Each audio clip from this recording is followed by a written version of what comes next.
सन्यासी की जड़ी बूटी। बहुत समय पहले की बात है। एक वृद्ध सन्यासी हिमालय की पहाड़ियों में कहीं रहता था। वह बड़ा ज्ञानी था और उसकी बुद्धिमत्ता की ख्याति दूर दूर तक फैली थी। एक दिन एक औरत उसके पास पहुंची और अपना दुखड़ा रोने लगी। बाबा, मेरा पति मुझसे बहुत प्रेम करता था, लेकिन वह जब से युद्ध से लौटा है ठीक से बात तक नहीं करता। युद्ध लोगों के साथ ऐसा ही करता है। सन्यासी बोला। लोग कहते हैं कि आपकी दी हुई जड़ी बूटी इंसान में फिर से प्रेम उत्पन्न कर सकती है। कृपया आप मुझे वो जड़ी बूटी दे दें। महिला ने विनती की। सन्यासी ने कुछ सोचा और फिर बोला, देवी, मैं तुम्हें वह जड़ी बूटी जरूर दे देता, लेकिन उसे बनाने के लिए एक ऐसी चीज चाहिए जो मेरे पास नहीं है।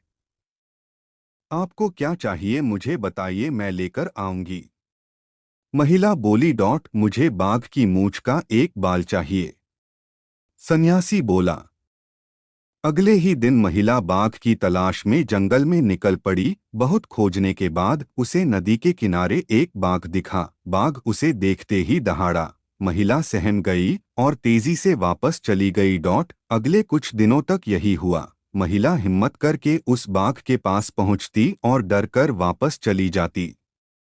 महीना बीतते बीतते बाघ को महिला की मौजूदगी की आदत पड़ गई और अब वह उसे देखकर सामान्य ही रहता। अब तो महिला बाघ के लिए मांस भी लाने लगी और बाघ बड़े चाव से उसे खाता।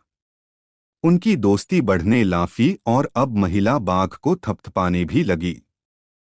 और देखते देखते एक दिन वो भी आ गया जब उसने हिम्मत दिखाते हुए बाघ की मूंछ का एक बाल भी निकाल लिया। फिर क्या था, वह बिना देरी किए सन्यासी के पास पहुंची और बोली, मैं बाल ले आई बाबा। बहुत अच्छे।